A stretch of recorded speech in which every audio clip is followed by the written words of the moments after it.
Greetings, the Hijabi Gamer here to give you my take on the whole hashtag AC sisterhood that people seem to be talking about.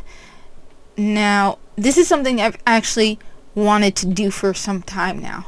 The whole feminists in gaming stuff, to give my view on it. When I first created my channel, which was several years ago, Anita Sarkeesian and feminist frequency was the hot topic, and I remember watching some of her videos and criticism of her videos, and I did not agree with what she was saying. I also agreed that a lot of the criticism was valid. I mean, at one point she was complaining that women in Destiny sat differently than men. I didn't even bother to check if she was right because I didn't care. But I wanted to give my own take on the whole thing. I felt that somebody who was a woman who did not agree with her should say something. But I am on the camera shy end, and I didn't have a laptop at the time. I was between computers. But now that I've been making more Xur videos, now that I've been using a camera and showing up in my videos, and I have a good PC, and I would have thought by now some of this nonsense would have quieted down. Anita Sarkeesian really isn't a hot topic. Though apparently she had something to do with The Last of Us Part 2, which explains a lot. I haven't played it, and I am not going to play it. So yeah, I'm now trying to make more videos with my whole view on it. If you want me to do more, just comment down below.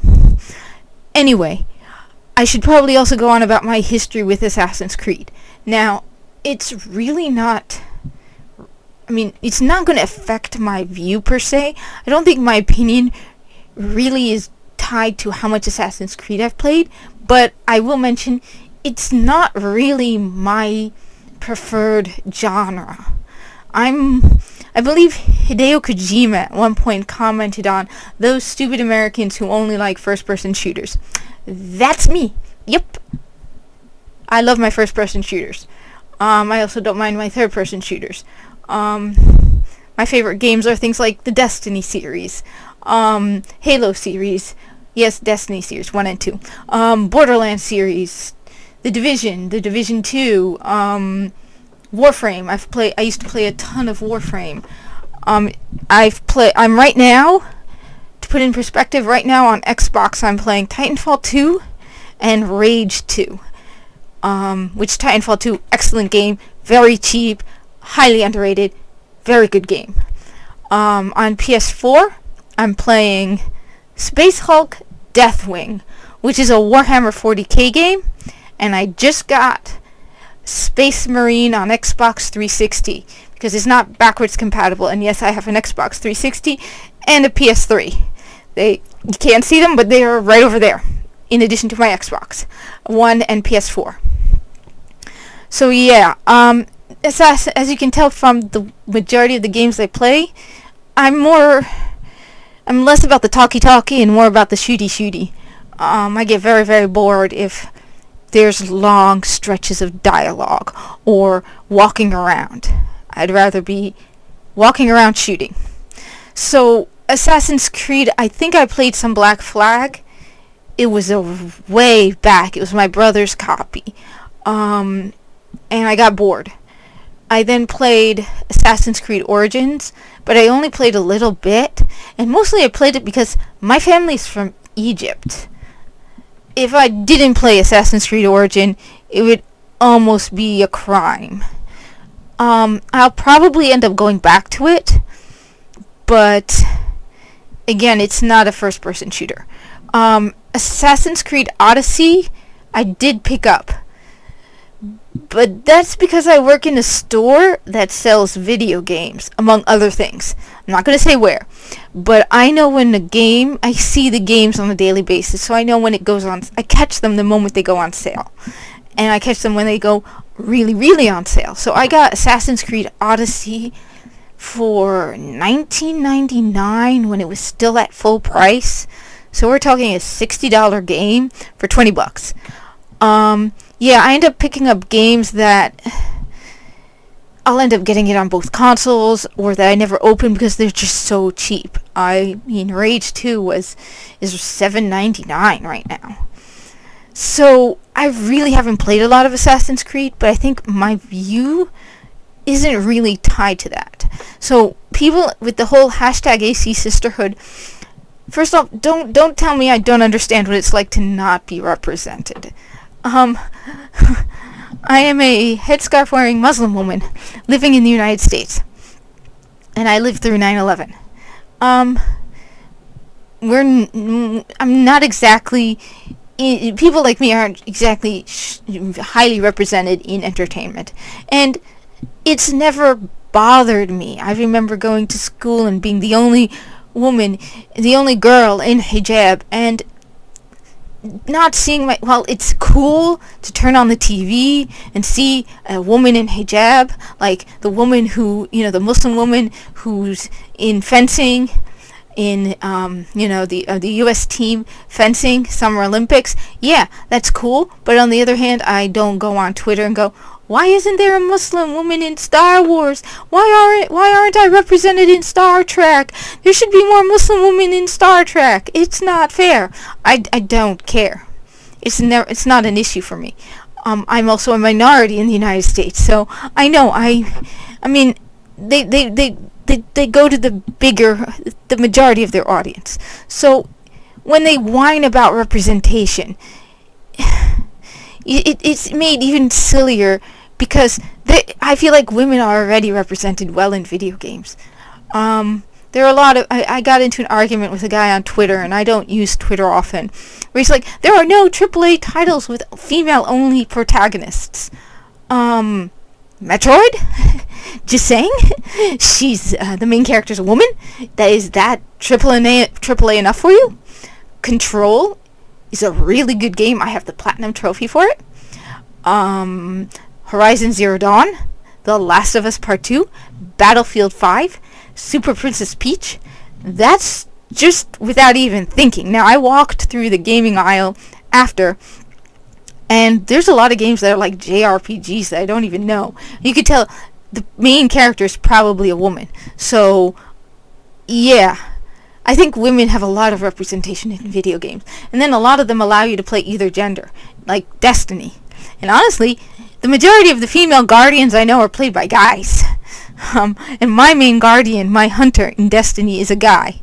So most gamers don't even really care about the gender of their character, because that's one of the points about a video game.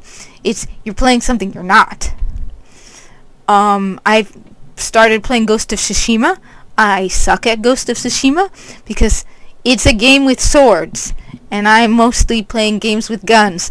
So I am probably known throughout ancient Japan as Jin Sakai, the samurai of a million deaths, or Jin Sakai, idiot samurai.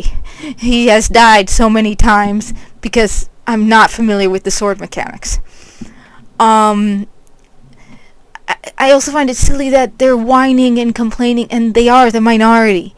I have been a minority most of my life, and you need to accept that, and you need to understand that. And I mean, basically, it would be like me going, "Hey, as a Muslim, I can't eat pork. Why are restaurants allowed to serve pork in America? That's not fair. I can't eat that. That's not equality. They need to ban it and make halal food the only thing allowed." No. On the other hand, you can also say, you have the choice. There are halal restaurants out there. My understanding is a lot of non-Muslims like them. So Ubisoft is giving them the choice. You can choose to be a female character or a male character. To say, no, it's not equality. We only want female characters is the exact same thing. I play Warframe, and Warframe, at one point, I think somewhere I read that it was like 80 or 90% played by men. So I don't expect DE to pander to me, because I know I'm not their primary audience. I wouldn't be surprised if hashtag AC Sisterhood was 200-300 people tweeting over and over again? Hell, even if we're being generous and we say there's 1,000 people, which I highly doubt, That is a minority, a fraction of the people who are going to buy that game. I think something like only a third of the players who play Assassin's Creed are women. So yeah, people seem to forget that these companies still exist to make a profit. And especially now with COVID-19, it makes sense. So I find the whole thing kind of silly and ridiculous. And I want people to know that I don't agree with what they're saying. And I feel that someone who, like me, should be out there and saying, "You guys are idiots, shut up." I wouldn't be surprised if it took Ubisoft, half an hour to make that tattoo for them? I mean, I'm pretty sure part of their cosmetics was already getting tattoos for your character on the back. And they even had the design made for them. They didn't even have to create it. All they had to do was take the picture off of the internet and, slap it in the game. I mean, they may not have even created it yet for the game. They may have just, made a shot or photoshopped it. I'm sorry. I'm pretty sure Ubisoft just did it to be like, yeah, let's get them to shut up. I'm sorry. Like I said, I find it just the whole thing really silly. And I want that known that I find it so silly. So, this is my personal take on the whole thing. If you want me to give my take on anything else from my perspective, which will probably surprise you, I generally tend to agree with the guys online like Ryan Cannell. Make a comment down below. In addition, if you want me to tell you about that time I got sexually harassed by a woman on PlayStation. Now, the only reason I'm using the term sexually harassed is because if she had been a he, women would have been screaming that I was being bullied and harassed. But because the person doing the harassing is a woman, people may not think it's sexual harassment, but I'm going to be more on the equality side of it and say, yeah, she was sexually harassing me. Anyway, like I said, make a comment down below. Let me know what you think. Should I do more of these videos? Because, like I said, camera shy. This isn't easy. I think the cat is somewhere. She was sitting down over there earlier and her head was popped up. She's also a woman, by the way. She's a female. Buster is a girl. Anyway, have a good weekend. I hope to see you on Destiny, because I still need to do the weekly raid for Destiny 1, and I need to do Leviathan. They are removing Leviathan, and I still have the Acrius quest up. So, hope to see you there. Have a good one.